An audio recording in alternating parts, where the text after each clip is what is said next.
नमस्कार दोस्तों, आप सभी का एक बार फिर से स्वागत है अपने YouTube चैनल जिंदगी रंग में। आज मैं श्री हरि और दो व्यक्तियों की ऐसी कहानी लेकर आया हूं और उम्मीद करता हूं यह कहानी आप लोगों को ज़रूर से पसंद आएगी। यह कहानी है गांव के दो लोगों की। दोनों एक ही गांव में रहते थे। यह दोनों आदमी भगवान से बहुत नाराज रहते थे। एक दिन भगवान श्री हरि ने इन दोनों व्यक्तियों की परीक्षा लेने की सोची और एक महात्मा का रूप धारण कर गांव में आए। गांव के सभी लोग भारी मात्रा में उनके दर्शन और अपनी अपनी समस्याओं को लेकर उनके पास आने लगे। तभी इन दोनों व्यक्तियों को भी गांव वालों से पता चला कि हमारे गांव में कोई ऐसा महात्मा आया है जिसके पास सारी समस्याओं का समाधान है और वह सारी समस्याओं का समाधान कर भी रहा है। तब पहला व्यक्ति मन में सोचते हुए बोला कि शायद यह महात्मा मेरे प्रश्नों के उत्तर दे सके। यह सोचकर वह महात्मा से मिलने गया और जब वहां पहुंचा तो महात्मा बने श्री हरि उसे देखकर मुस्कुराए और उसे बैठने को कहा और फिर साधु रूप धारण किए हुए श्री हरि बोले, बताओ तुम्हारी क्या समस्या है। तब वह बोला कि जीवन में हर व्यक्ति सफल है। मेरे आसपास के बहुत सारे लोग ऊंचे ऊंचे पदों एवं ऊंचे व्यापारी हैं, लेकिन मैं ऐसा कुछ भी नहीं कर पा रहा हूँ। शायद यह मेरे किस्मत में ही लिखा हुआ है। उस व्यक्ति की बातों से निराशा जैसे छलक रही थी। उसकी बातों को सुनकर महात्मा वेश धारण किए भगवान श्री हरि मुस्कुराए और उसे एक चमचमाती चीज दी जो दिखने में तो एक पत्थर की तरह ही दिख रही थी।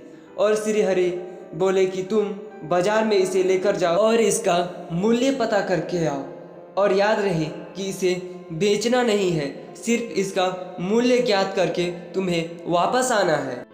महात्मा की बात मान वह व्यक्ति वहां से उठा और बाजार की तरफ चल दिया।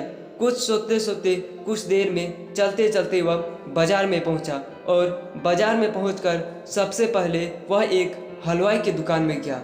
उसने हलवाई को वह पत्थर दिखाई और बोला कि मुझे इसे बेचना है, तुम इसका कितना मूल्य दोगे। हलवाई ने उस पत्थर को ध्यान से देखते हुए कहा कि यह तो बहुत ही सुंदर चीज़ है, किंतु मैं इसके बदले सिर्फ तुम्हें 1 किलो ही मिठाई दे सकता हूँ। फिर उस व्यक्ति ने कहा कि ठीक है, रहने दो, मुझे इसे बेचना नहीं है, बस मैं इसका मूल्य जानना चाहता था। यह कहकर वह वहां से आगे गया और एक अनाज बेचने वाले व्यापारी के पास पहुंचा और उससे पूछा कि तुम इस चमचमाती चीज का कितना मूल्य दोगे। अनाज व्यापारी ने कहा, मैं इस चीज की कीमत 1 बोरी अनाज लगाता हूँ। फिर उसने थोड़ी देर सोचा और बोला कि मुझे इसे नहीं बेचना है, और यह कह वह उस व्यापारी के दुकान से निकलकर और आगे चला गया। फिर वह व्यक्ति एक सुनार की दुकान में पहुंचा और उस पत्थर को सुनार को दिखाते हुए बोला कि तुम इसका कितना मूल्य दोगे। तो सुनार ने उस पत्थर को अपने हाथों में लिया और उसे देखकर बोला कि मैं इसकी कीमत 5 लाख रुपए दूंगा, इसे मुझे दे दो। तब वह व्यक्ति बोला कि मुझे यह एक महात्मा ने दिया हुआ है और मुझे ये बेचना नहीं है, बस इसका मुझे मूल्य ज्ञात करना है। उसके बाद वह व्यक्ति सुनार के दुकान से निकलकर एक जौहरी के दुकान में पहुंचा और उस जौहरी को पत्थर दिखाते हुए बोला कि तुम इसकी कितनी कीमत दोगे।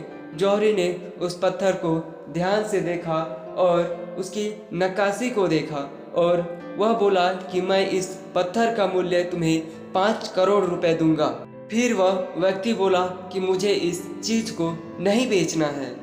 फिर जौहरी बोला कि तुम चाहो तो इसे तुम अपनी मुंह मांगी कीमत में मुझे दे सकते हो, मैं तुम्हें मुंह मांगी कीमत देने के लिए तैयार हूँ। तब वह व्यक्ति हैरान होकर उस जौहरी से पूछा कि इस छोटी सी चीज में ऐसी क्या बात है कि आप इसकी मुंह मांगी कीमत देने के लिए भी तैयार हैं। तब उस जौहरी ने उस व्यक्ति को बताया कि यह चीज अनमोल है, इसकी कीमत पूरी दुनिया को बेचकर भी नहीं लगाई जा सकती है। यह बात सुनकर वह व्यक्ति चौंक सा गया और उसे अपने कानों पर विश्वास नहीं हो रहा था कि जो चीज़ वह बाजार में लेकर तब से घूम रहा था वह एक अनमोल चीज़ है।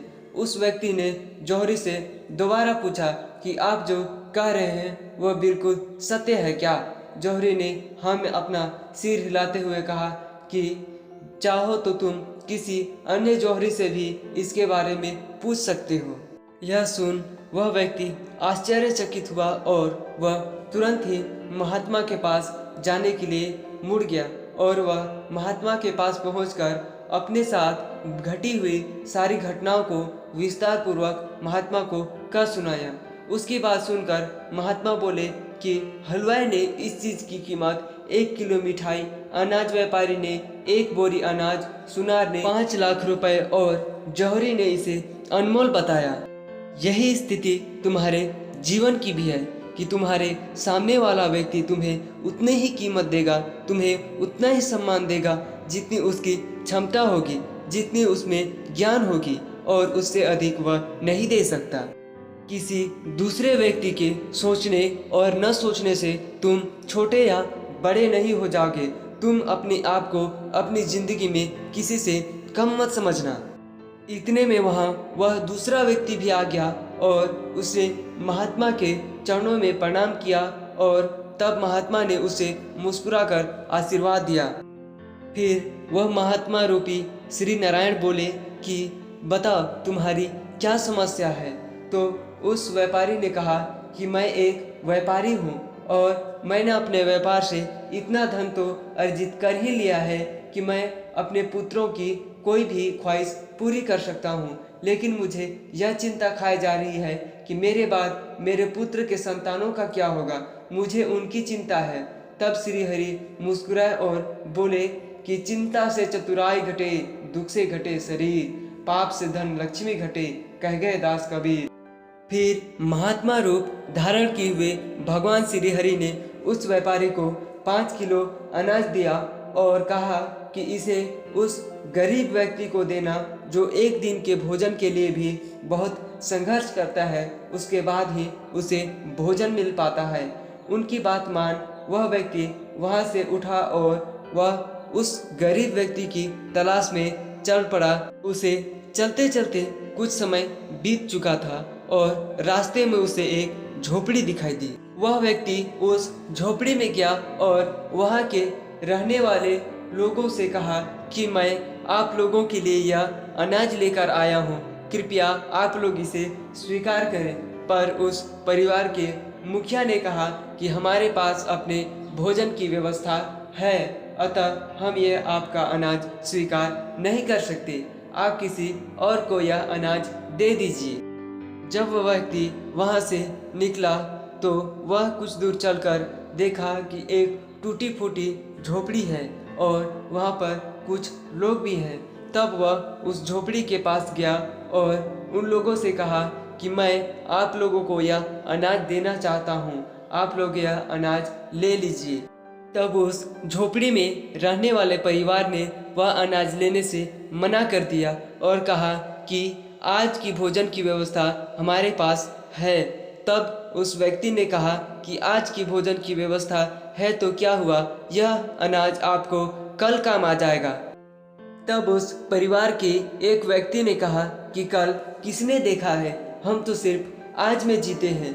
आज यदि भोजन मिला तो खा लिया, और यदि हम आज भोजन कर रहे हैं तो यह जरूरी नहीं कि हम कल भी इसी प्रकार भोजन करें।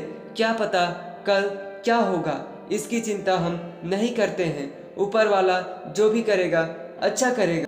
तब उस व्यक्ति ने मन ही मन सोचा कि मैं कई सालों बाद आने वाले भविष्य के बारे में सोचकर चिंतित हूँ और ये लोग कल के बारे में नहीं सोच रहे हैं।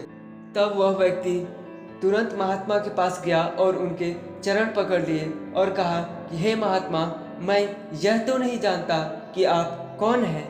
आपके कारण आज मेरी सारी चिंताएं समाप्त हो गई है, मेरे सारे प्रश्नों के जवाब मुझे मिल गए हैं। और जैसे ही उन दोनों व्यक्तियों ने आंख बंद कर उन्हें प्रणाम किया और जब उन्होंने आंख खोली तो देखा कि महात्मा गायब हो चुके थे। तब उन दोनों के समझ में आया कि यह कोई आम महात्मा नहीं बल्कि भगवान ही थे। अब उन दोनों व्यक्तियों को ईश्वर पर पूर्ण विश्वास हो चुका था और उनकी सारी समस्याओं का अंत भी हो चुका था।